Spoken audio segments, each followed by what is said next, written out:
propos liminaire, je rappelle que ce n'était pas sans une certaine surprise de voir qu'entre les deux tours des élections municipales, la question du prix des repas, qui était une de mes mesures fortes avec la cantine à 2 €, a été ramenée sur le devant de la scène par l'intégralité des candidats. Et le plus cocasse étant d'ailleurs qu'elle avait parfois été le sujet de moqueries ou jugée impossible, inapplicable, irresponsable, mais qui d'un coup le devenait alors même que la situation économique du pays se dégradait en parallèle. Enfin, je ne peux donc que soutenir ce geste en faveur du pouvoir d'achat. Attention toutefois à ne pas verser dans la surenchère, puisque cette fois vous allez même 2 fois plus loin de moi en proposant 1 € au lieu de 2 €. Cela dit, comme vous l'avez rappelé, mais dans votre discours introductif, vous avez dit que vous reverriez les tarifs de cantine à la rentrée. Donc pour le moment, il ne s'agit que d'une exception ponctuelle pour la période estivale liée aux effets de la crise sanitaire.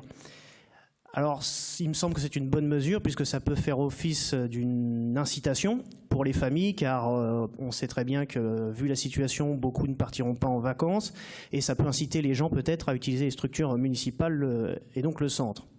Je suis donc d'accord. Toutefois, là où je suis un peu moins d'accord, c'est sur votre deuxième partie et cette question des pénalités des impayés. Alors, si certes, on a identifié chacun qu'il y avait un petit problème de souplesse, les supprimer purement et simplement est un petit peu démagogique et pourrait amener à une certaine anarchie. Je m'explique. S'il y a une absence totale de sanctions, on risque d'avoir des parents qui ne prennent même plus la peine de prévenir d'une annulation ou qui amènent leurs enfants sans réserver, et ça augure vraiment d'une gestion des effectifs pour le moins difficile.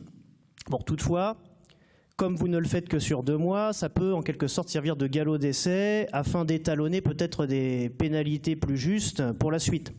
Donc je vais voter favorablement, mais je vais rester vigilant pour le nouveau règlement intérieur que vous allez élaborer. Donc en conclusion, oui à une hausse du pouvoir d'achat, oui à une réforme éventuelle des pénalités, mais non à une déresponsabilisation totale des familles qui rendrait d'ailleurs à terme le travail des services impossible.